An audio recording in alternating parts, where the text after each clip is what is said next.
Welcome to another episode of Fall Asleep 2. Before we begin, don't forget to like this video, subscribe to the channel, and leave a comment telling us where in the world you're watching from and what time it is for you right now. We love seeing how far our little corner of the internet reaches.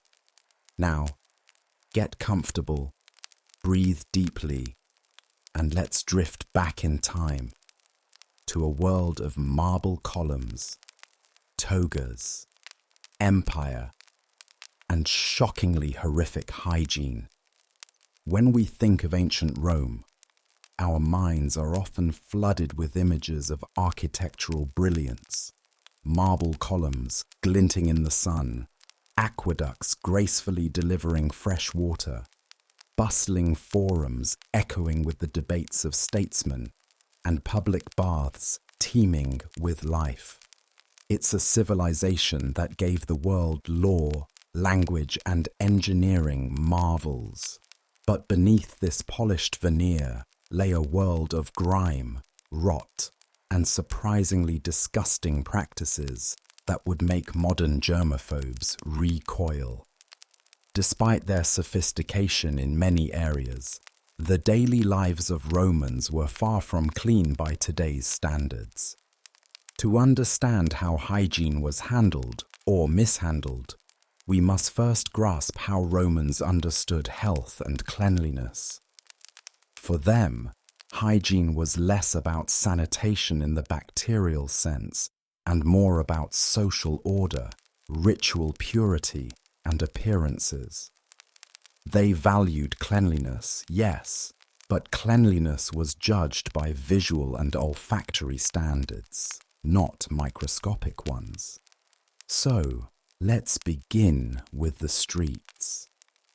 The streets of Rome. Beauty above, filth below. The streets of ancient Rome were a paradox. On the surface, they represented power and prestige. They were paved with carefully cut stone slabs, forming the legendary Roman roads that stretched across continents. These roads were vital for the army, trade, and communication. But beneath the grandeur of the roads was a less appealing truth. Roman cities were notoriously overpopulated, loud, and incredibly dirty. The streets were often clogged with waste of all kinds: animal dung, rotting food, blood from butcher shops, and yes, human excrement. There were no garbage trucks, no sewage systems as we know them today. Instead, residents were expected to dispose of their waste themselves, and many did so quite literally, by throwing it out the window. There was even a term for it: ejecta fenestra, meaning thrown from the window. A passerby might hear a warning shout from an upper floor, something like "Garde l'eau" in medieval France, or perhaps no warning at all before being splattered with the contents of a chamber pot. The higher the building, the greater the splash radius. Given the density of Roman apartment blocks, insula, the streets were a smelly, slushy hazard. Even worse, rain didn't clean the streets. Instead, it stirred up the muck and swept it into open gutters or low-lying areas where it stagnated and bred disease. The Cloaca Maxima, an early sewer with limitations. Rome did have sewers. In fact, one of the oldest and most famous was the Cloaca Maxima, Latin for Great Sewer. Originally built to drain local marshes and carry off stormwater, it eventually became the city's primary means of waste disposal. But the Cloaca Maxima had significant limitations. First, it didn't reach most of the city's residences. Only the wealthiest homes had indoor plumbing that connected to the sewer system. The vast majority of the city's inhabitants lived in insulae, crowded apartment buildings often several stories high, with no running water and no sewage connection.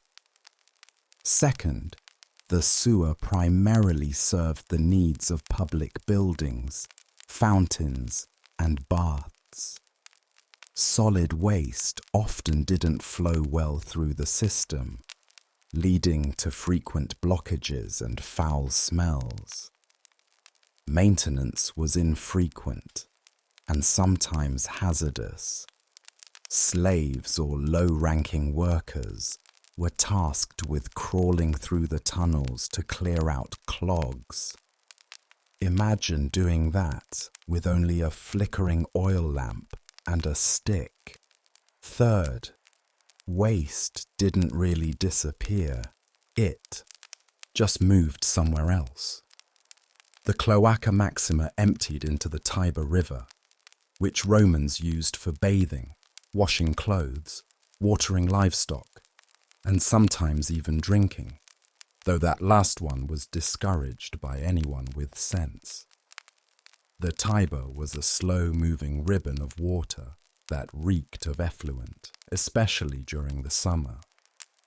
Disease often flourished in such conditions, though Romans didn't yet understand the connection between contaminated water and illness. Toilets, a public affair. Let's talk about toilets, or latrines, as the Romans called them. Contrary to what many people assume, the Romans didn't all have private toilets. In fact, most people relied on public latrines. These were often communal rooms, with rows of stone or marble benches featuring holes, some for sitting, some for the other business. There were no privacy stalls. Conversation, gossip, and even business deals might happen while seated. It was a communal, social experience. There were no flush buttons or toilet paper either. Instead, Romans used something called a tersorium, a sponge attached to a stick. After wiping, the sponge was placed in a bucket of water and vinegar to clean it for the next user. Yes, you heard that right.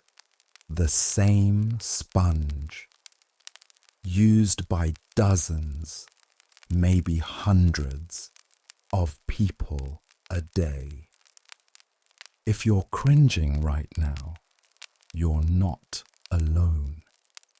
The hygiene of these sponges is questionable at best. Though vinegar has some antibacterial properties, the dilution and reuse of the cleaning solution likely rendered it ineffective. And with open wounds or hemorrhoids, a common problem from sitting on cold stone surfaces, this practice could lead to infections, abscesses, and worse. In fact, some historians believe the spread of parasitic worms and other intestinal illnesses was exacerbated by the communal tersorium. Bathhouses, clean or contaminated. Ah, the Roman baths, those gleaming marble complexes with soaring ceilings and steaming pools. They're often romanticized in films and documentaries, shown as oases of hygiene, relaxation, and culture, and in many ways, they were. Roman baths served a crucial social and hygienic role. People visited daily or weekly to cleanse themselves, relax, socialize, and conduct business. The bathing ritual involved several stages. First, scraping the skin with a curved metal instrument called a strigil, then soaking in warm water, tepidarium, sweating in the steam room, caldarium, and finishing with a dip in the cold pool, frigidarium.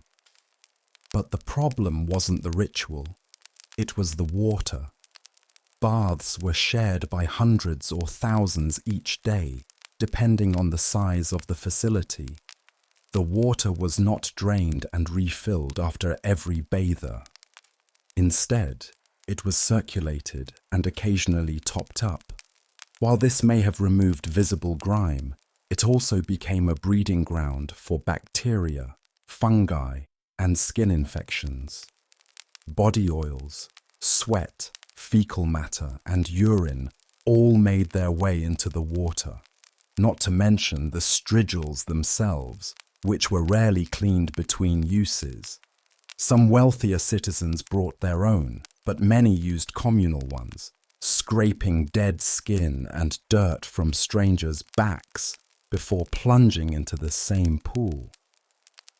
Medical historians speculate that bathhouses were hotbeds for conditions like trachoma, a contagious eye infection that could lead to blindness, and dermatophytosis, a fancy word for fungal infections like ringworm and athlete's foot. Ironically, the very places designed to cleanse the body may have spread more disease than they prevented. While the public baths and latrines of ancient Rome are often the focus of attention, much of the story of Roman hygiene played out in the private realm, in homes, tenements, and among families. To truly understand how horrifying hygiene could be in ancient Rome, we need to explore the domestic space, personal habits, grooming tools, and how medicine and superstition shaped Roman ideas of health. The Roman home. Tenements of odor and overcrowding. For the average Roman citizen, especially those of the plebeian class, home wasn't a villa in the countryside. It was a cramped apartment in a multi-story insula. These buildings were made primarily of wood and brick, and many of them were built hastily, without proper ventilation, sanitation, or safety. Insulae were notorious fire traps, and without modern plumbing, they were also hotspots for disease.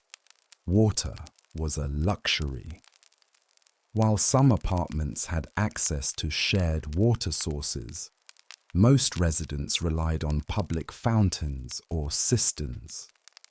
Carrying water up 4 or 5 flights of stairs meant many people bathed infrequently and rarely cleaned their living quarters. And what about waste? The wealthier Romans might have had chamber pots that were emptied by servants, but for most, human waste was either stored in containers until it could be dumped, often into the street, or simply tossed out the window. The result was that many alleys and courtyards behind these buildings reeked year-round. Combined with the stench of unwashed bodies, animals, spoiled food, and mouldy interiors, the scent of a Roman neighborhood was likely unbearable by modern standards.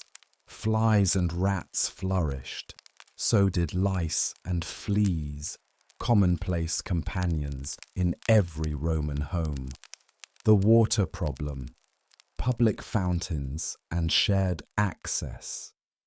The Roman aqueducts were an incredible achievement. They carried fresh water from distant springs and mountains into the city, supplying public fountains, baths, and a few privileged homes. However, this system had glaring limitations. The water arriving in the city was often siphoned off before it reached the public.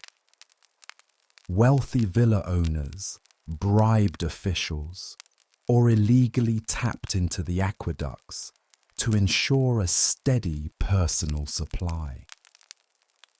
By the time water reached public fountains, pressure could be low or access limited.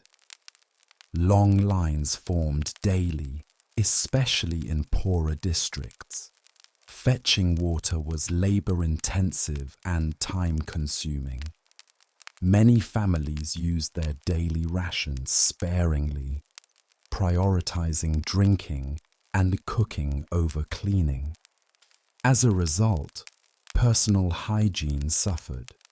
Clothes were washed infrequently, usually in public laundries using full arnica, a mixture of water, clay, and, disturbingly, urine.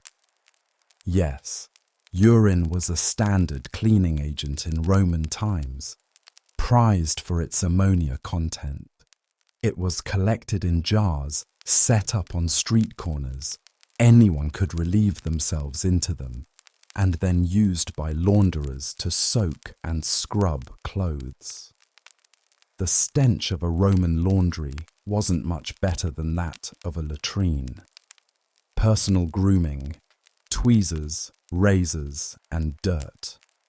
Romans did care about appearances, sometimes obsessively, but that didn't always translate into what we would call hygiene.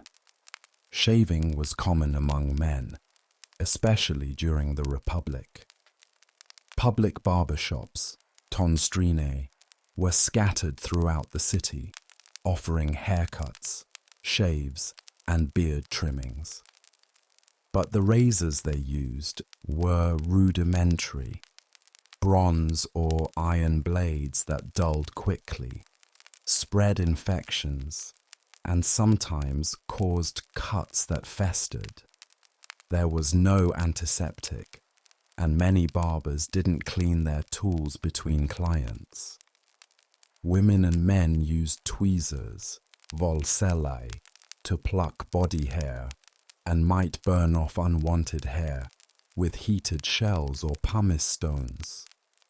Depilatory creams, made from strange mixtures like bat dung, vinegar, and resin, were applied to the skin. These mixtures could irritate, inflame, or damage the skin, especially on sensitive areas. Makeup was popular, especially among upper-class women, but many Roman cosmetics contained dangerous substances like lead, mercury, or antimony. These materials could cause skin deterioration, nerve damage, or even death over time, but they offered the pale complexion and striking contrast that Roman fashion adored. To clean their teeth, Romans used rough cloths, ground oyster shells, crushed bones, and charcoal powders. Some wealthier citizens used toothpicks or aromatic oils, but brushing as we know it didn't exist. Halitosis, or chronic bad breath, was common and likely contributed to the popularity of chewing herbs like mint, fennel, or myrrh. Health beliefs and medical practices. A dangerous mix. Hygiene was deeply tied to Roman medicine, and Roman medicine was a curious mix of science, tradition, and superstition. Physicians like Galen and Hippocrates offered insights that were advanced for their time. Galen, in particular, promoted the theory of humours, the idea that the body was governed by 4 fluids: blood, phlegm, black bile, and yellow bile. An imbalance in these humours caused illness, and treatments were aimed at restoring equilibrium, but the methods were often crude and dangerous. Bloodletting was common, So was the use of emetics and purgatives to cleanse the body. Doctors might prescribe eating worms, applying poultices made of animal dung, or swallowing powdered beetles, or rust scraped from a gladiator's sword. Cleanliness was believed to be important, but not for the reasons we understand today. Physicians didn't know about germs or bacteria.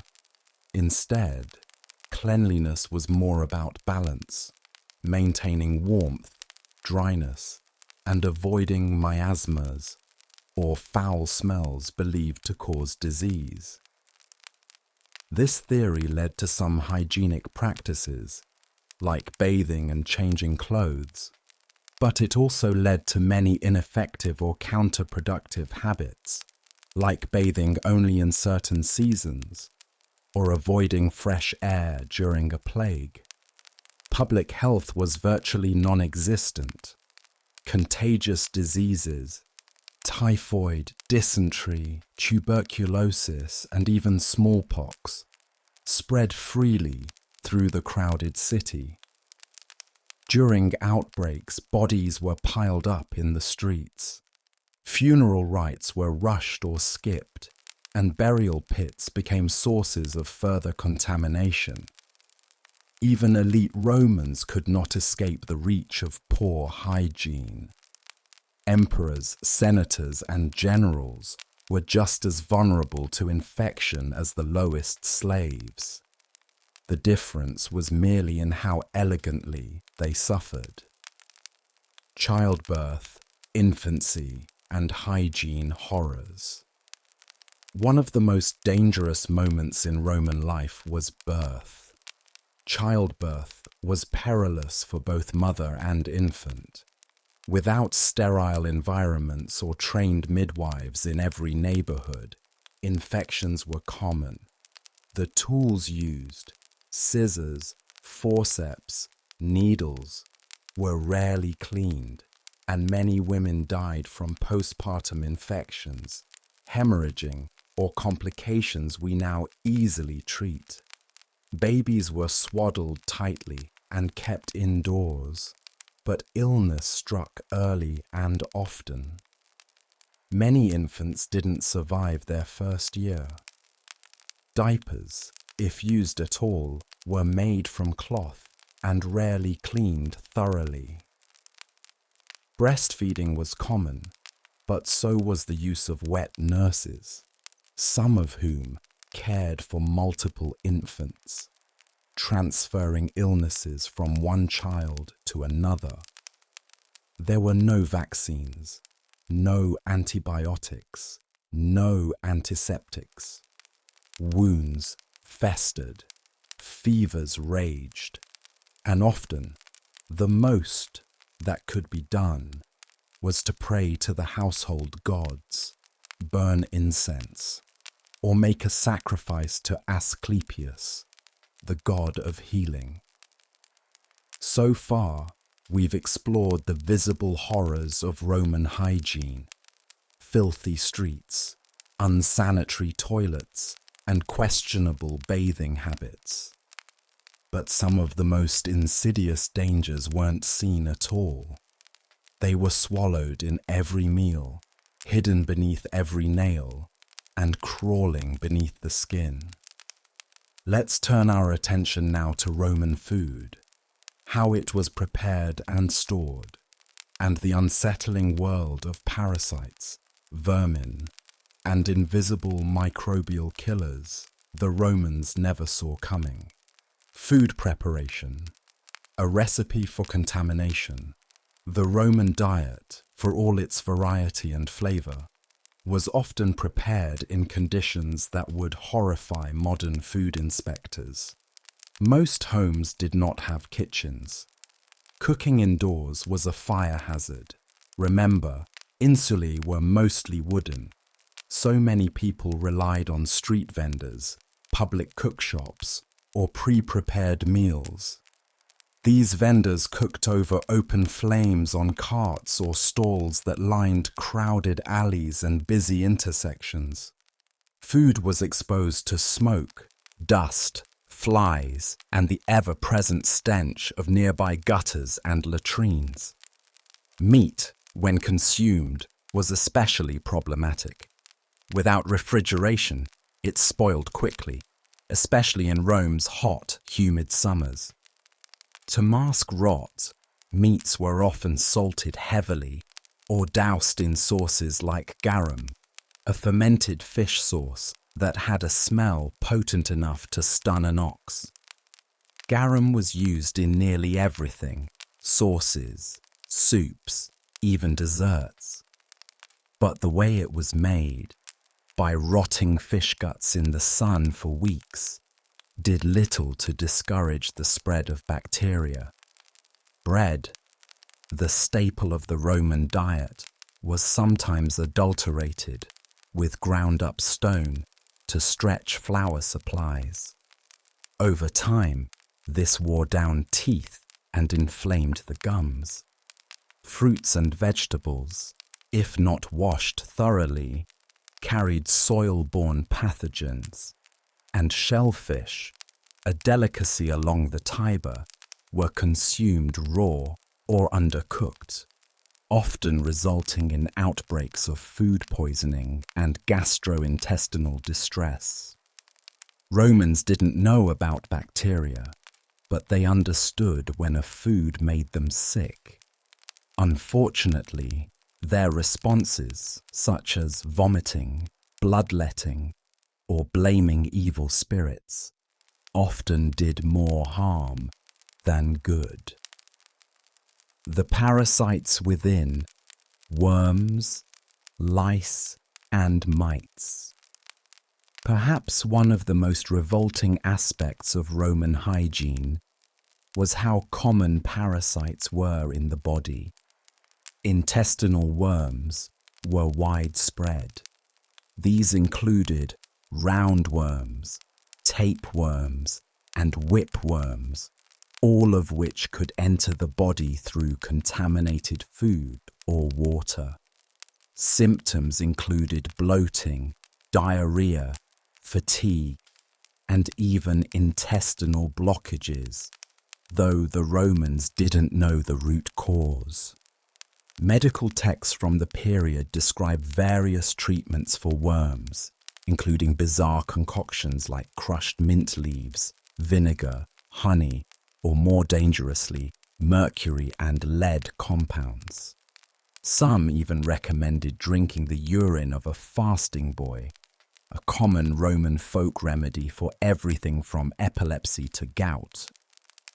Lice and fleas infested nearly everyone, regardless of class. Roman combs have been found with the fossilized remains of lice eggs embedded in the teeth.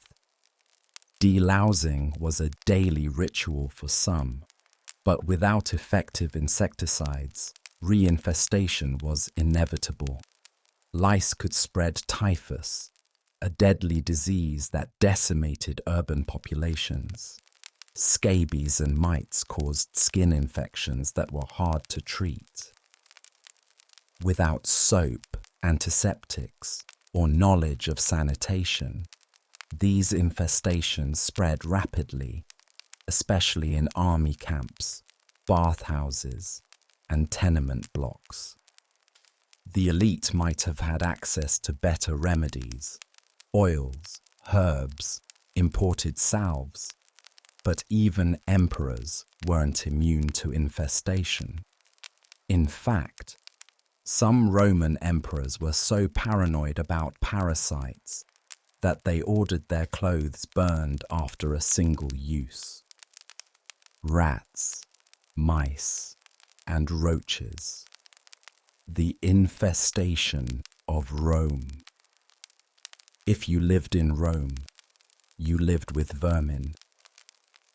Rats and mice scurried through homes, storage rooms, and temples. They gnawed through food supplies, nested in walls, and spread disease through their droppings. Ancient writers described them openly, sometimes with amusement, sometimes with horror. Roaches, too, were a constant presence. Without modern pesticides, they thrived in the warmth of Roman kitchens and granaries. Their eggs lodged in wood and cloth, and they fed on crumbs, grease, and waste. No matter how much a household swept, the bugs always returned. Cats were sometimes kept to control rodent populations, but they were not as widespread or beloved as in Egypt. More often, vermin simply outnumbered their predators. Rome's granaries were a particular target for infestation. Grain was stored in massive public silos or private storerooms, and both were vulnerable to rats, moisture, and spoilage. By the time grain reached a baker, it often carried weevils or mold. Bread made from this flour could sicken entire families, but for many Romans, there was no alternative. Invisible killers, waterborne illness, and epidemics.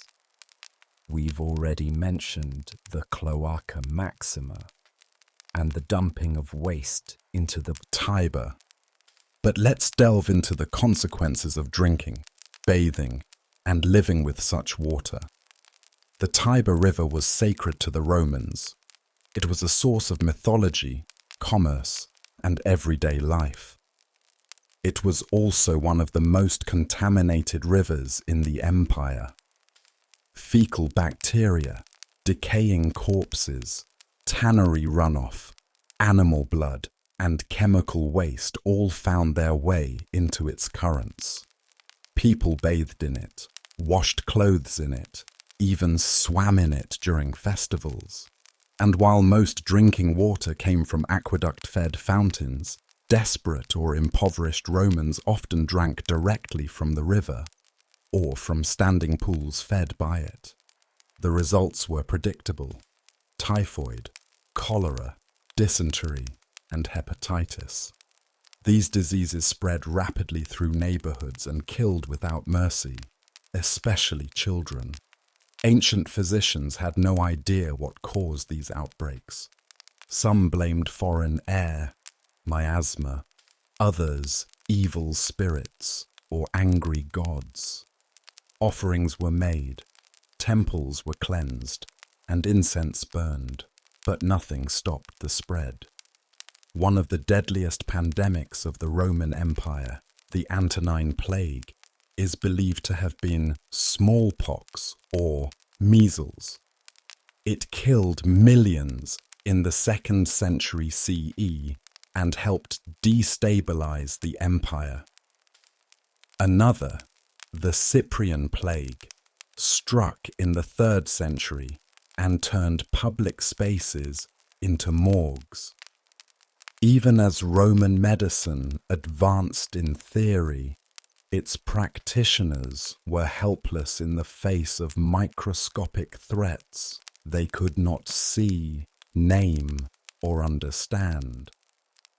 The smell of empire, living with the stench. In a time before deodorant, soap, and fresh laundry, smell played a massive role in Roman life. And while the Romans prized perfume, scented oils, and incense, they lived in a city where foul odors were a constant and unavoidable part of daily experience. Authors like Seneca and Juvenal make frequent references to the overwhelming stench of Roman life. The smell of human sweat, fish markets, unwashed clothes, rotting garbage, and public urinals. Even the public baths, though scented with herbs and incense, were criticized for their foul-smelling water. Some Romans believed that bad smells could make you sick. This belief in miasma, or corrupt air led to the burning of sulfur, incense, and juniper wood in homes and streets, not to clean the air in any scientific sense, but to overpower the stench and drive out disease. Of course, it didn't work, but it illustrates how deeply hygiene was tied to superstition and ritual rather than science. For the poor, there was no escaping the smells.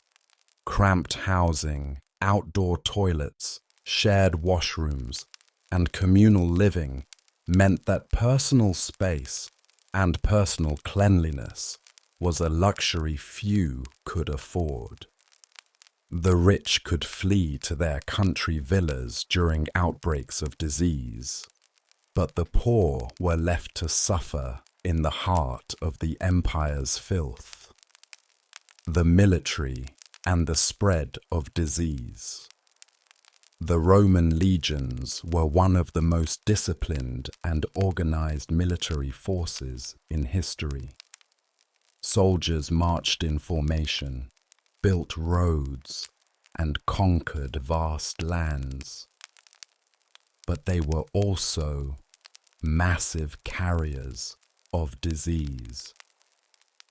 Military camps were semi-permanent cities in their own right, housing thousands of men in close quarters.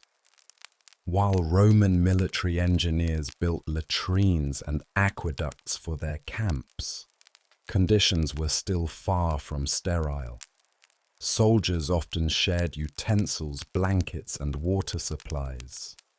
Wounds were treated with rudimentary tools, and infections were common. As legions traveled across the empire, from Britain to the Middle East, they carried not just weapons, but parasites, viruses, and bacteria. Disease often spread faster than the legions could march. In fact, many modern historians believe that pandemics like the Antonine Plague may have entered Rome through returning soldiers from the Eastern Front. Even more disturbingly, the sacking of cities during Roman conquests meant large-scale disruption of sanitation. Sewers were destroyed, water supplies contaminated, and refugees crammed into unsanitary camps. Entire populations were relocated or enslaved, leading to the rapid transmission of illnesses that decimated both conquerors and the conquered. Hygiene and class, a divide of the nose and skin. In Roman society, your class determined almost everything. Your clothes, your speech, your diet, and even your level of cleanliness. The upper class, patricians, senators, and wealthy merchants, had access to private baths, imported oils, perfumed lotions, personal physicians, and servants who managed their cleanliness. They could afford multiple tunics, had their clothes washed regularly, in urine, yes, but at least it was some attempt at cleaning, and could escape the worst of the city during summer outbreaks. Meanwhile, the poor, plebeians, freedmen, slaves, lived in conditions where soap was a luxury, warm water a dream, and privacy non-existent. They bathed rarely, reused dirty cloths, shared lice-ridden beds, and endured festering wounds that never healed. Even in death, the poor were treated differently, buried in mass graves or cremated without ceremony, while the rich had ornate tombs and proper funerals to ward off spiritual pollution. This divide wasn't just visible, it was olfactory. The poor smelled poor. The wealthy masked their body odor with perfumes from India or Arabia. Smell became a marker of class, a silent language of status and respectability. But even the richest Roman, perfumed and bathed in scented oils, still lived in a city teetering on a biological edge. Their walls might have been marble, but the sewers ran below just the same. Death and disease, a silent collapse. The long-term consequences of poor hygiene in Rome weren't just individual, they were civilizational. As disease continued to spread, birth rates declined. Cities swelled with the sick and the dying. Epidemics became so frequent that Roman writers began to describe them as the background noise of civilization, an inescapable rhythm of plague and pestilence. Add to this the increasing decay of public infrastructure, neglected aqueducts, failing sewers, corrupt officials diverting water for private use, and the picture becomes clear. Rome's hygiene wasn't just horrifying, it was unsustainable. As the empire weakened, its roads crumbled, its fountains dried, and its once mighty bathhouses fell into ruin. The filth that had always existed now became overwhelming. The population shrank, commerce declined, and cities emptied. By the time the Western Roman Empire collapsed in the 5th century, much of its infrastructure was already a ghost of its former self. Disease had done what no army could fully achieve. It had hollowed out the heart of empire. At the center of Roman hygiene and arguably Roman society stood the public bathhouse, or thermae. These magnificent complexes were not just places to wash. They were arenas of socializing, commerce, politics, and even philosophy. Some of them could accommodate thousands of people each day. But while the bathhouses symbolized Roman civility and sophistication, they were also paradoxical monuments, architectural marvels teeming with bacteria, a place meant for cleanliness that may have been anything but clean. The Roman bathing process was methodical and elaborate. A visit to the baths followed a fairly predictable sequence, and the ritual became as ingrained in daily life as eating or sleeping.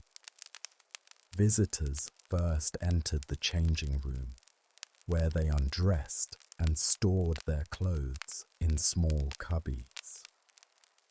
Theft was common enough that many hired slaves to guard their belongings. Before bathing, many Romans engaged in vigorous physical activity in the exercise yard. Wrestling, lifting weights, or playing ball games helped work up a sweat and prepared the body for what was to come. Next came a visit to the warm room, where the body began to relax and the pores opened. This was followed by a trip to the hot room, an intensely steamy chamber heated by an ingenious underfloor heating system called the hypocaust. This room was the heart of the bathhouse, where patrons sat in the sweltering mist, sweating out the grime and stress of the day. To cleanse the skin, Romans would rub scented oil across their bodies. Soap was rarely used. Instead, they used a curved metal instrument called a strigil to scrape off the oil, sweat, and dirt. The removed gunk, known as strigilage, was sometimes collected by bath attendants. In some cases, especially when scraped from athletes or gladiators, this oily grime was bottled and sold as a cosmetic or health tonic. To modern sensibilities, the idea is deeply unappealing, but to the Romans, it was fashionable. After the scraping came the cold plunge. The cold pool, or frigidarium, was meant to tighten the pores, invigorate the body, and mark the conclusion of the cleansing process. Some bathers followed this with a massage or anointing with fragrant oils before redressing and returning to the chaos of Roman life. This entire ritual was luxurious, relaxing, and, perhaps most impressively, widely accessible. Public baths were often free or subsidized by wealthy benefactors seeking political favor. Even the poor could enjoy a form of cleanliness and leisure, at least in theory. But the question remains: were the baths truly clean? Despite their opulence, Roman bathhouses were notorious for reusing water. In the large pools of the frigidarium or caldarium, the water was rarely replaced entirely. Instead, it was merely topped off. Day after day, hundreds of people shared the same murky bath water. There was no filtration. There was no chlorine. There were no health codes. Modern scientists who have studied ancient bathhouse residues suggest that these waters were likely teeming with pathogens. Fecal bacteria, fungal infections, eye diseases, and skin conditions were likely spread with ease. Warm, stagnant water made for an ideal breeding ground. Strigils were often shared, unwashed, and passed from person to person. Communal oil jars and uncleaned scraping tools only added to the problem. Even the changing rooms were not immune to filth, as they were often humid, poorly ventilated spaces where clothing and belongings could attract lice and fleas. Some bathhouses were attached to latrines, and while the engineering of water flow was generally well designed, accidents and overflows happened. The proximity of open sewers to bathing pools could result in dangerous contamination. The hot steam rooms may have offered temporary relief from congestion or joint pain, but they were also likely to exacerbate the spread of airborne illnesses. In tightly packed, humid environments, respiratory infections could travel quickly. Coughs echoed off marble walls, and droplets lingered in the moist air. No one understood how such diseases spread, but everyone experienced their consequences. Interestingly, the Romans themselves were aware of the risks, at least instinctively. Several Roman authors complain of diseases picked up in bathhouses. One poet joked that visiting the baths was a quick way to contract a dozen ailments. Another satirist remarked on the horror of sharing water with the city's filth in human form. Yet despite these risks, the baths remained a cornerstone of Roman life. They represented health, leisure, and Roman identity itself. To skip the baths was seen as barbaric. Even when emperors travelled, they built or commissioned bathhouses in distant provinces. The culture of bathing followed the legions. This contradiction between the ideal of purity and the reality of contamination defines much of Roman hygiene. Their baths were beautiful, but bacteria doesn't care about marble columns. They believed in cleansing the body, but the tools they used were often dirtier than the skin they scraped. They valued scented oils and social rituals, yet ignored the invisible, killers lurking in the water and air. For a civilization that built aqueducts, developed complex heating systems, and mapped the stars, the Romans' understanding of cleanliness was surprisingly superficial. They mastered the art of appearing clean, but the substance of true hygiene, of sterilization, of disease prevention, of sanitation as we understand it, remained elusive. As we leave the bathhouses behind, we return to the city streets, now seen with different eyes. The water that flowed into these temples of cleanliness was often tainted before it even arrived, and the people who emerged from the steam and marble, smelling of myrrh and rose oil, carried with them more than just the echoes of gossip and politics.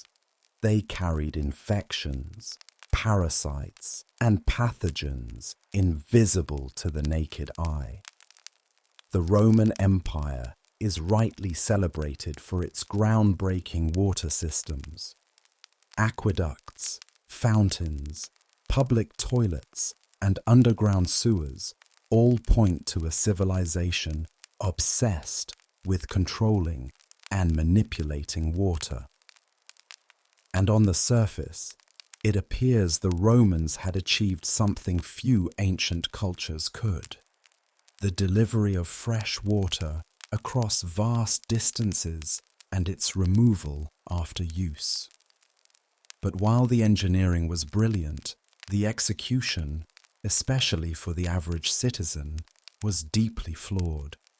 The aqueducts themselves were architectural marvels. These stone channels, supported by towering arches, carried millions of gallons of water each day from distant mountain springs into Rome. Some estimates suggest the city received over 200 million gallons of water per day at the peak of the empire. It was a feat unmatched until the modern era. Water flowed continuously into the city and was distributed to fountains, public baths, toilets, and the homes of the elite. The pressure was managed by gravity and clever gradient design. In theory, this should have provided abundant, clean water for all. But the reality was more complicated. Only the wealthiest homes, typically those of senators, landowners, or elite merchants, had direct access to running water via pipes. These pipes were often made of lead, a material easy to shape and durable enough for extensive networks. Unfortunately, lead is also toxic. Today, we know that lead exposure can lead to developmental issues, infertility, and even madness. In ancient Rome, symptoms of chronic lead poisoning, fatigue, digestive issues, hallucinations were common, though poorly understood. The poor, who made up the majority of Rome's population, had to collect water from public fountains, which were open-air basins located throughout the city. These fountains were fed by the aqueducts, but they were also exposed to dust, animal waste, insects, and human contact. People washed their hands, faces, produce, even their feet at these fountains. Others drank directly from them. Contamination was inevitable. While Rome had public toilets and a complex sewer system, most private residences did not. The Cloaca Maxima, the Great Sewer of Rome, channeled waste into the Tiber River, but it was largely limited to public infrastructure, temples, and elite villas. Insula, the towering apartment buildings where most Romans lived, lacked plumbing. Residents often used chamber pots and emptied them into the streets or into makeshift drains. In theory, street-level drainage was meant to carry this filth away. In practice, however, the drains clogged frequently, waste piled up in alleys and gutters, and rainwater only stirred the foul mixture into a muddy, fetid mess that spread across walkways and doorsteps. During dry seasons, the waste baked in the sun, releasing waves of stench that wafted through the city. To mask the smell, Romans burned incense or chewed herbs. But these were only distractions. The underlying problem remained. For all their ingenuity, the Romans lacked an understanding of microbial contamination. Water that looked clean might still carry disease. A lead pipe that delivered cool water might also deliver toxins. A sewer that emptied into the Tiber might carry fecal matter straight into someone's bathing pool downstream. And then there was the problem of backflow. Because the aqueducts operated on gravity, any interruption, whether from a blockage, a break in the channel, or a poorly designed intersection, could cause dirty water to flow backward into clean pipes. This happened more frequently than we might imagine, especially during droughts or periods of heavy rainfall. One might expect that the governing authorities would intervene, but city officials were often slow to respond. Maintenance of public works depended on political favor, bribes, or appeals to patrons. Corruption and bureaucracy slowed the repair of broken fountains or malfunctioning sewers. As a result, even the most impressive water infrastructure became unreliable over time. Interestingly, the Romans did have a primitive version of water regulation. Inspectors were occasionally sent to monitor the condition of aqueducts, and fines were levied against those who tapped into public lines illegally. But enforcement was inconsistent, and wealthy families often diverted public water to private gardens and pools. Meanwhile, rural areas fared even worse. While some towns had aqueducts or wells, many villages relied on local streams or cisterns. These water sources were easily contaminated by animal waste or runoff.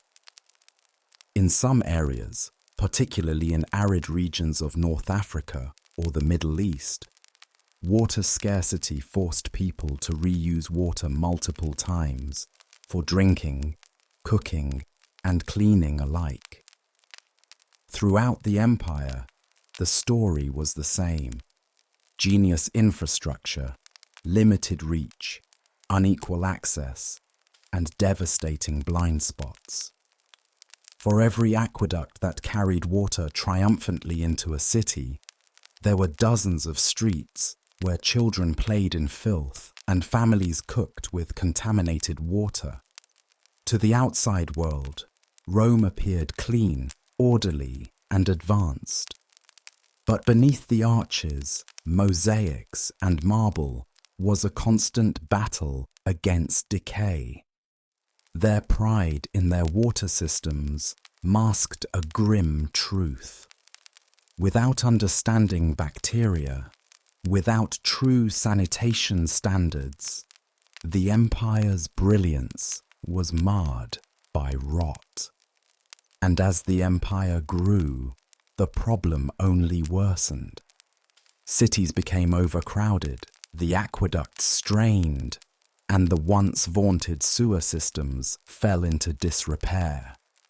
By the late imperial period, some public baths were permanently closed due to lack of water.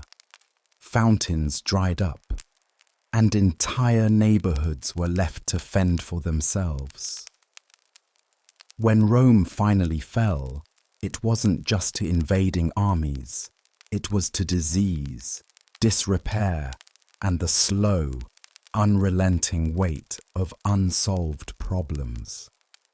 The water stopped flowing, not just in the pipes, but in the lifeblood of the empire. Few aspects of daily life in ancient Rome encapsulate the contradictions of the empire's hygiene better than the toilet. Romans didn't just relieve themselves in private corners of their homes. For most of the population, using the toilet meant heading to a public latrine, a shared space, often elaborate in architecture, but horrifying in practice. These latrines were public, not just in terms of access, but in experience. Multiple people used them at once, sitting side by side on long stone benches with open holes, with no partitions, no privacy, and no flushing system as we know it. Conversations flowed as freely as the waste. The Romans were surprisingly comfortable with the lack of modesty. Using the toilet was considered a social act. Philosophers, politicians, and laborers alike used the latrines while chatting, debating, and even conducting informal business deals. It was not unusual to walk into a latrine and find someone reciting poetry or discussing the weather while mid-defecation. The waste from these latrines typically dropped into a channel below the stone benches, sometimes flowing with water meant to carry it away. But these channels frequently became blocked. The result?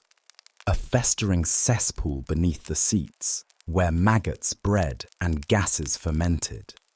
The smell in these facilities could be overpowering. In some records, Roman authors wrote of exploding toilets caused by the buildup of methane gas. Lighting a torch or candle in the wrong place could quite literally ignite the latrine, a terrifying consequence of enclosed, decaying waste and no ventilation. But perhaps the most infamous aspect of Roman toilet culture was the tersorium, the communal sponge on a stick. This was the Roman equivalent of toilet paper.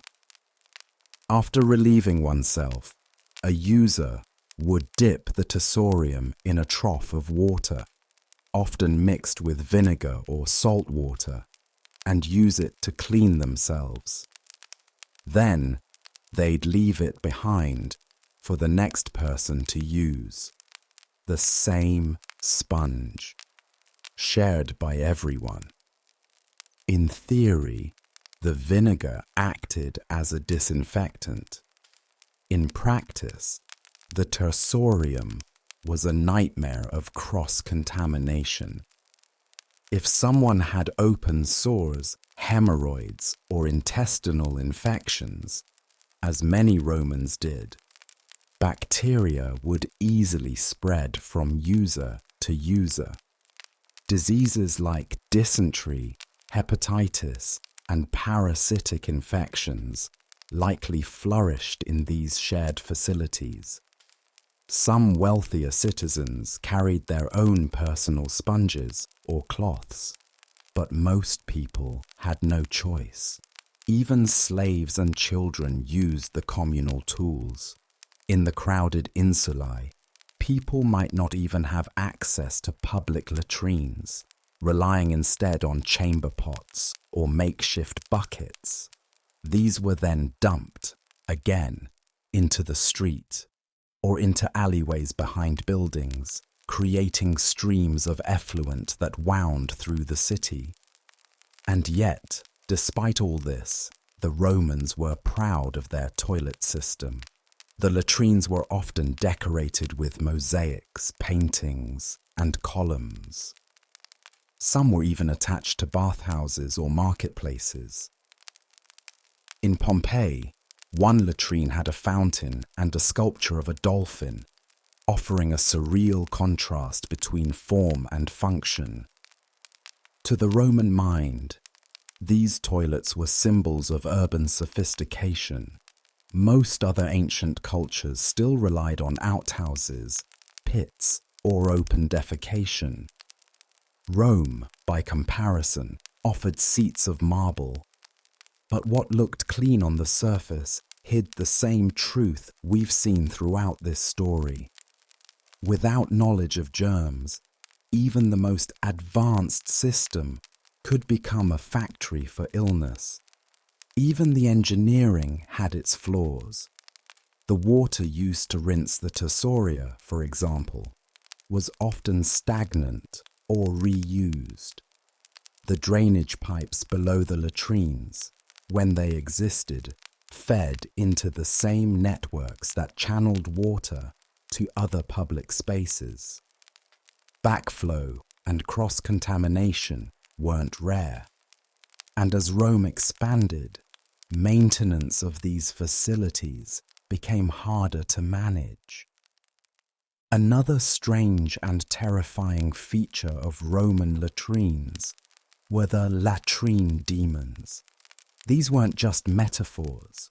Romans believed that evil spirits, possibly snakes, ghosts, or supernatural pests, lurked in the dark holes below.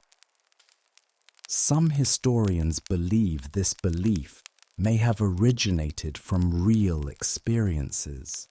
Rats or snakes crawling up through the sewer holes and biting unsuspecting users. The sudden pain, infection, or shock would certainly have felt demonic. To protect themselves, some Romans carried amulets or made offerings before using the toilet.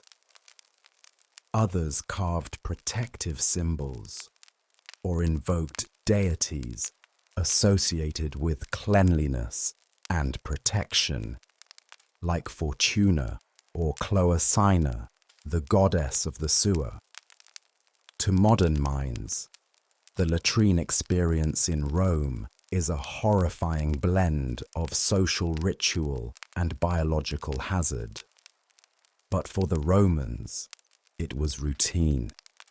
They saw nothing odd about sharing a seat, a sponge, and a conversation while nature took its course. This cultural comfort with the public body was in stark contrast to our own, and came with a price. Infections spread, worms thrived, and though they had no microscope, no sterile tools, and no antibiotics, the Romans still had to live with the results of their choices. Many did not live long. The average lifespan in ancient Rome is estimated to have been just over 30 years. with high infant mortality and constant exposure to filth, the latrine may have symbolized progress, but for many, it was one of the deadliest places in the empire. As we rise from the latrine bench and walk back into the Roman world, the illusion of cleanliness fades further. In their pursuit of order and control, the Romans built marvels of stone and logic. But beneath it all, beneath every bathhouse, aqueduct, and mosaic floor, lay the grime, the rot, and the shared oblivion of a civilization that looked clean, but never truly was. For all the grime and disease surrounding them, the Romans didn't see themselves as unclean. In fact, many believed they were paragons of hygiene, and to understand this contradiction, we must examine the Roman mind and how cleanliness was defined not by science, but by symbolism, ritual, and class. In ancient Rome, being clean had more to do with how one looked and smelled than with sterilization. Their standards of hygiene were anchored in social perception, ritual purity, and aesthetic ideals, not in any biological understanding of germs or contagion. This begins with the very concept of purity in Roman thought.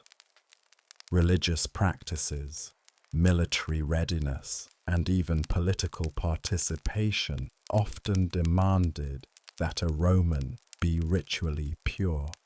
But this didn't mean they were physically sterile. It meant they had followed certain traditions, bathing before entering a temple, washing hands after sacrifices, or anointing the body with perfumed oil. To be dirty, then, was not merely a health concern. It was a moral and social failing. A dirty toga could imply laziness, poverty, or disrespect. The lower classes were often depicted in art and literature as filthy, not because of medical danger, but because it marked them as less Roman in identity.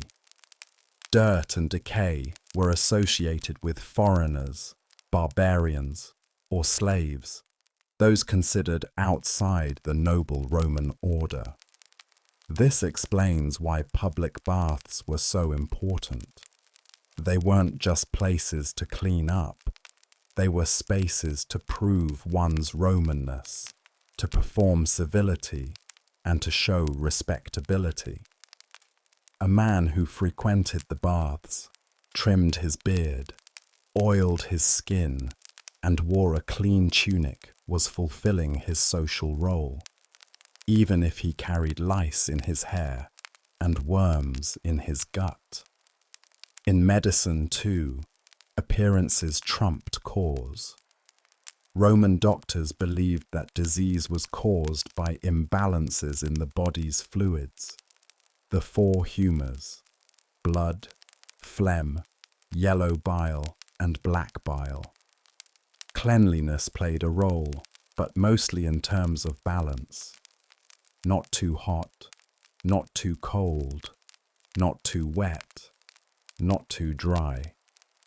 They advised bathing to balance heat, purging to balance moisture, and avoiding strong odors which they believed could infect the air and, by extension, the body. Even powerful figures like Galen, one of Rome's most famous physicians, misunderstood how disease worked. He promoted diet and exercise, recommended regular bathing, and warned against miasmas. But he had no concept of viruses or bacteria. This gap in knowledge meant that dangerous habits, like communal sponges or stagnant bathwater, persisted unchallenged. Superstition filled the void left by science. When plagues swept through Rome, people turned to rituals rather than sanitation. They made offerings to the gods, conducted public processions, and performed animal sacrifices to cleanse the air. Smoke was believed to push away evil spirits. Incense and sulfur were burned not to disinfect in a chemical sense, but to appease unseen forces. Households kept protective charms to ward off disease. Amulets in the shape of eyes, hands, or phalluses were worn around the neck or hung above doorways to deflect illness. These symbols, like the fascinum or the evil eye, were part of everyday Roman spirituality. Illness was not just a physical failure, it was a cosmic misalignment, an omen, or a curse. Doctors too used these beliefs to gain trust. Some prescribed prayers alongside poultices. Others invoked divine names or performed rituals before surgeries. In a world without antiseptic, where even minor wounds could become lethal, it was often the illusion of control that comforted the patient, not actual healing. The obsession with odor further reveals how Romans evaluated health. A strong smell, especially from breath, feet, or sweat, was thought to indicate internal imbalance. This led to a proliferation of deodorants, perfumes, and breath fresheners, many of which were more cosmetic than effective. Some of these were deeply unpleasant. Mouthwashes included vinegar, brine, or even crushed animal bones. Deodorants might be made from lead-based powders or resins that clogged pores. Still, smelling sweet, even artificially, was a sign of being well-kept, moral, and socially acceptable. For women, hygiene was both more pressured and more precarious. Beauty standards demanded soft skin, hairless bodies, and delicate fragrances. To achieve this, Roman women used harsh depilatories, lead-based makeup, and abrasive exfoliants. They scrubbed their skin with pumice stones, wore heavy perfumes, and colored their hair with plant dyes or animal fat mixtures.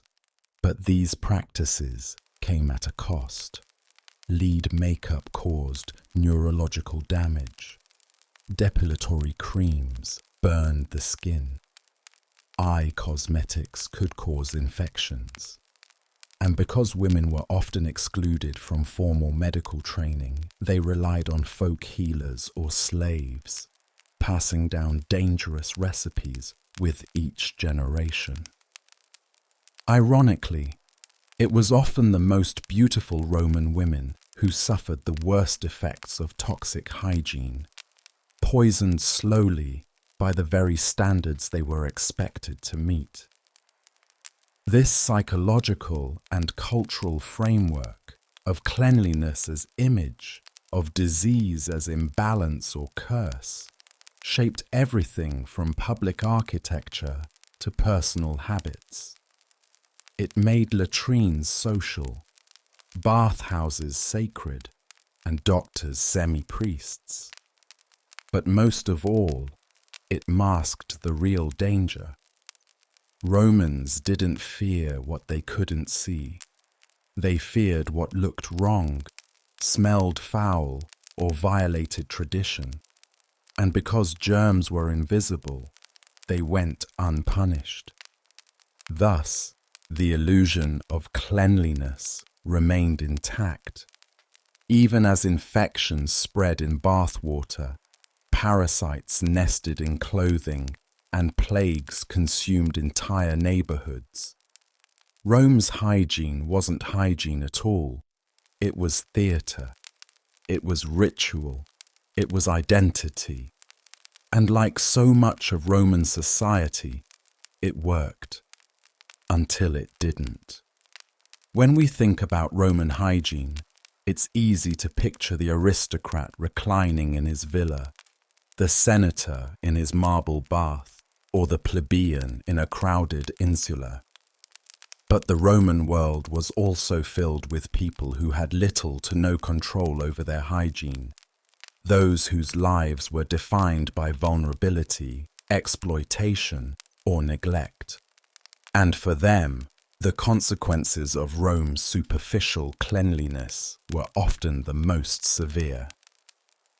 Let us begin with the children of Rome, who faced immense danger from the moment they were born. Infant mortality in the Roman Empire was staggeringly high. Estimates suggest that as many as 1 in 3 children died before the age of 5. While part of this can be attributed to limited medical knowledge, a significant factor was the environment into which Roman children were born. A world of contaminated water, infected birthing tools, and exposure to parasites and pathogens. Childbirth itself was fraught with risk. Without sterile tools or antiseptics, even a minor tear during delivery could lead to fatal infection. Midwives were often experienced, but they had little knowledge of germ theory. They reused cloths, touched infants and mothers without washing, and operated in unsanitary homes or crowded insulae. Complications like breech births, hemorrhages, or umbilical cord issues often ended in tragedy. Newborns were swaddled tightly, a practice meant to protect and straighten their limbs. But if cloths were not clean, and they rarely were, this led to rashes, fungal infections, or worse. Diapers, if used, were made from cloth that was reused repeatedly with only basic rinsing between uses. Urine and feces soaked the fibers. Bacteria thrived. There were no vaccines, and little understanding of how disease spread. Teething was considered dangerous. Fevers were treated with poultices or prayers, and colic was sometimes attributed to curses or bad omens. Many children simply didn't survive long enough to walk. Those who did were not out of danger.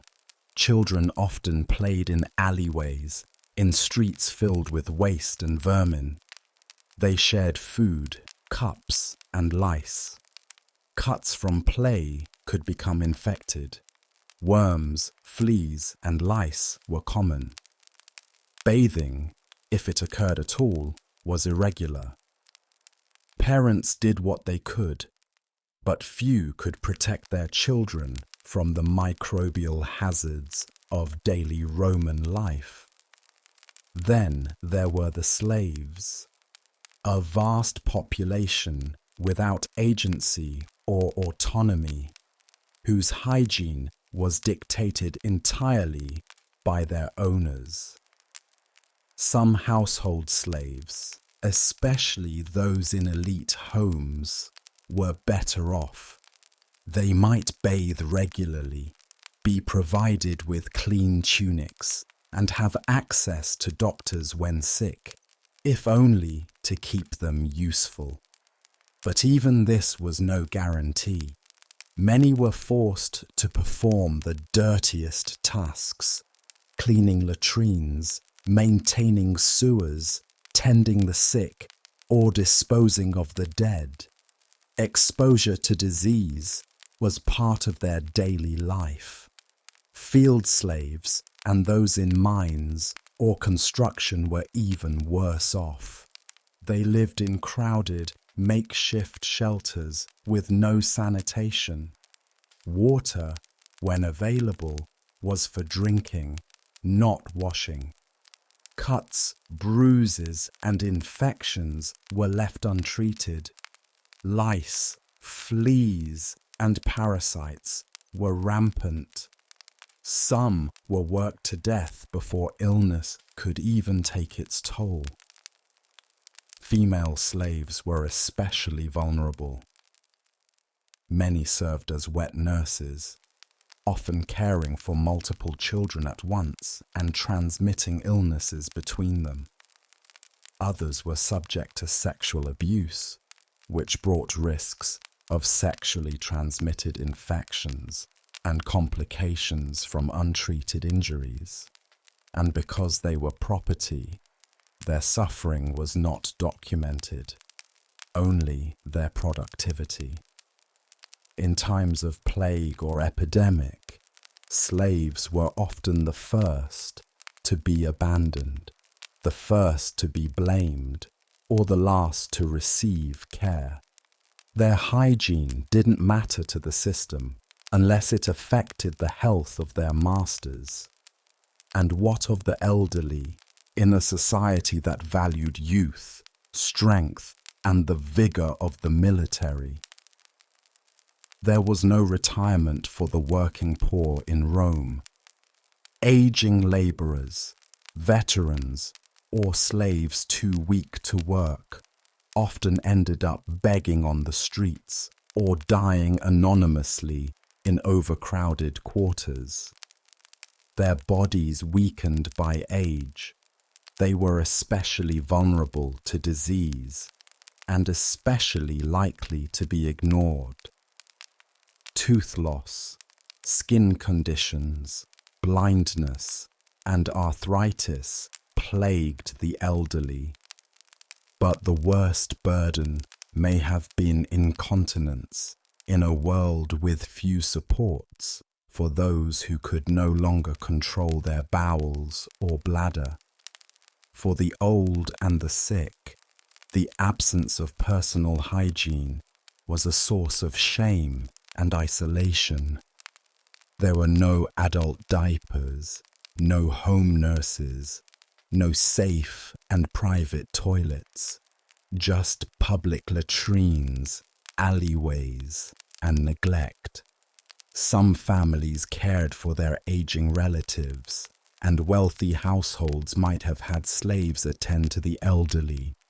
But even in the best cases, the lack of understanding about hygiene meant that elders were washed rarely, slept on infested bedding, and endured the slow breakdown of their bodies with little relief. All of these vulnerable groups, children, slaves, the elderly, shared one thing in common. They were at the mercy of a system that only pretended to value cleanliness. Rome built marble baths, engineered aqueducts, and praised the purity of its citizens. But when you scratch the surface, beneath the perfume, beneath the oil, beneath the carefully combed beard, you find a society that failed to protect its weakest members from filth, infection, and early death. And in that failure lies a lesson, not just for historians, but for all of us who equate cleanliness with appearances, and who forget that true hygiene is not about wealth or marble or status, but about care, understanding, and empathy. At the height of its power, Rome was a city of over 1 million people, unmatched in scale, culture, and technological ingenuity. Its aqueducts carried water from distant mountains. Its sewers drained entire neighborhoods, and its bathhouses were among the grandest buildings of the ancient world. But beneath this image of control and civilization was a system straining under its own weight. And as the empire aged, the cracks in its foundations, including its sanitation infrastructure and understanding of hygiene, began to widen. By the late 3rd and 4th centuries CE, the Roman world was changing rapidly. The population in the Western Empire was declining. Trade routes became unsafe. Urban centers shrank. Tax burdens rose. And the once meticulously maintained systems that kept Roman cities functioning, like roads, aqueducts, and public latrines, began to deteriorate. With fewer resources and fewer engineers, aqueducts cracked and leaked. Water flow slowed or ceased entirely in many regions. Fountains dried up. Public baths, once free or subsidized, were abandoned or became too expensive for most citizens. In some cities, the closure of the baths marked the beginning of cultural and civic decline. Their loss meant more than the end of luxury. It meant the end of routine cleanliness for the majority of the population. Toilets, already primitive by modern standards, became unusable. Latrines filled with refuse and were not emptied. Streets once patrolled by sanitation workers overflowed with human and animal waste.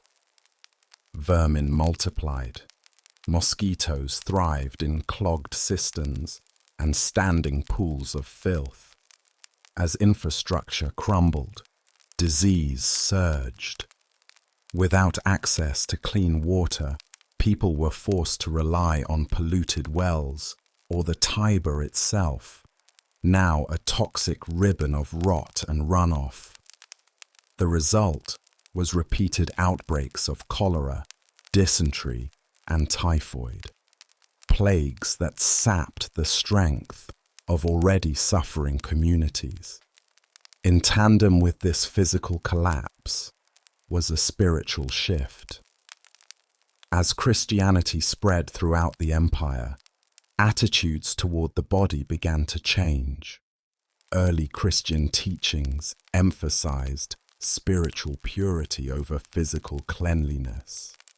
Bathing was sometimes viewed as indulgent or even sinful. Saints were praised for enduring filth as a sign of devotion. Some Christian hermits went years without washing, wearing their grime as a badge of faith. This was not a universal view. Many Christian communities maintained hygiene practices, but it reflected a broader cultural transformation, away from the Roman ideal of public cleanliness toward a more introspective, moralistic view of the body. The symbolic bathhouse, once the heart of civic life, faded.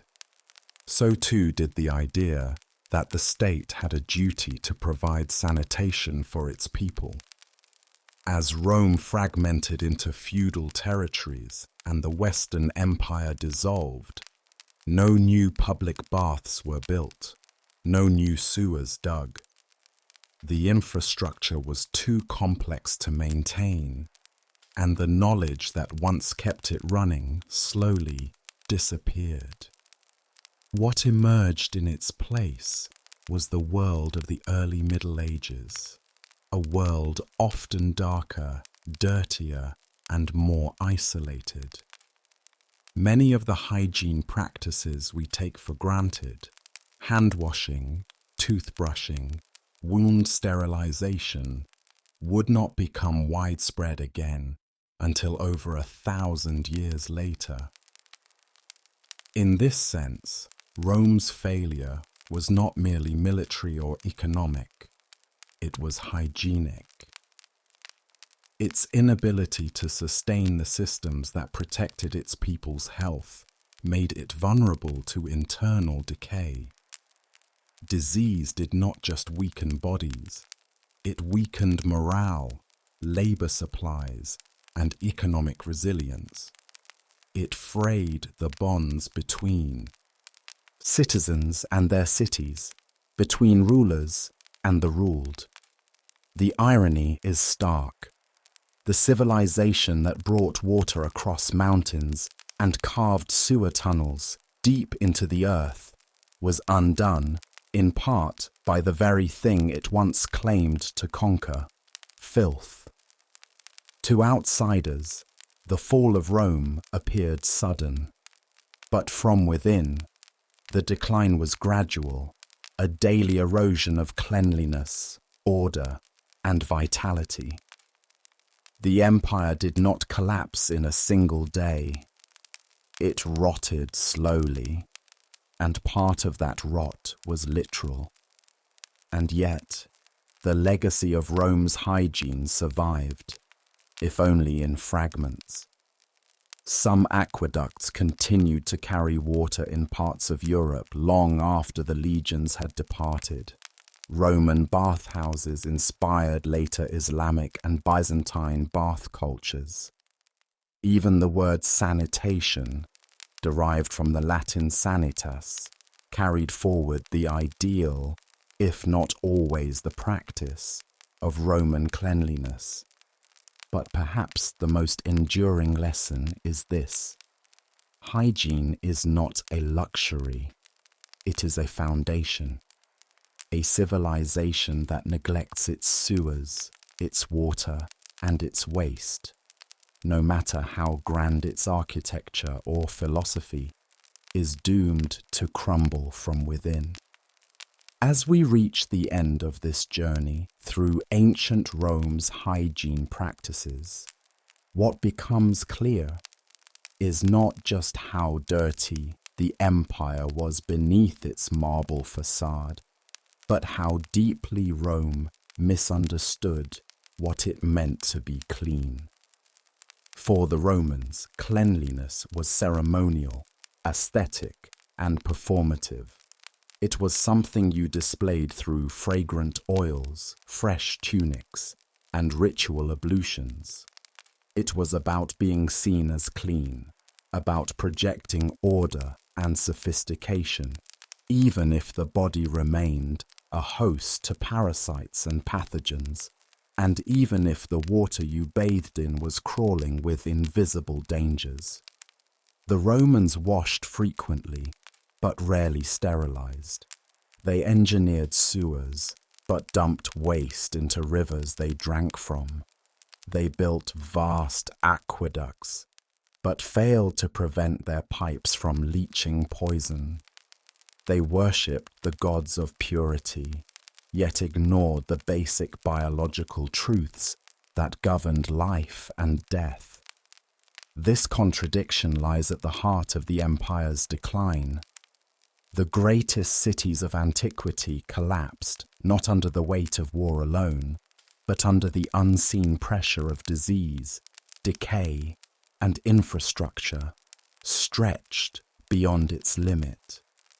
Rome's enemies may have breached its walls, but its collapse began with every clogged drain, every ignored epidemic, every reused sponge passed from hand to hand in a crowded bathhouse. And yet, in their downfall, the Romans left behind lessons that echo through the centuries. Their failure was not one of ambition. They aimed higher than any civilization before them, but of knowledge and humility. They thought their grandeur could outshine their grime. That marble could cover rot. That ritual could replace science. In a way, it's hauntingly familiar. Even today, in our glass cities and filtered water, our hand sanitizer and air conditioning, we face echoes of the same questions. What does it really mean to be clean? How much of our hygiene is rooted in actual health, and how much in social theatre? Are we protecting ourselves or performing? Rome reminds us that hygiene isn't just about avoiding dirt. It's about understanding the invisible world that lives around us and within us. It's about using knowledge to protect the vulnerable. It's about ensuring that water flows, waste disappears, and no one, no child, no elder, no laborer is left to suffer in filth simply because they lack status or silver. When we forget these things, we risk walking the same path. Rome is gone, but its ruins still whisper to us, not just about power, politics, or architecture, but about hygiene, about what happens when civilization mistakes surface for substance and pride for protection. So next time you turn on a faucet, flush a toilet, or step into a shower, remember, you are witnessing the triumph of knowledge over illusion, something the Romans dreamed of but never fully grasped. Sleep well.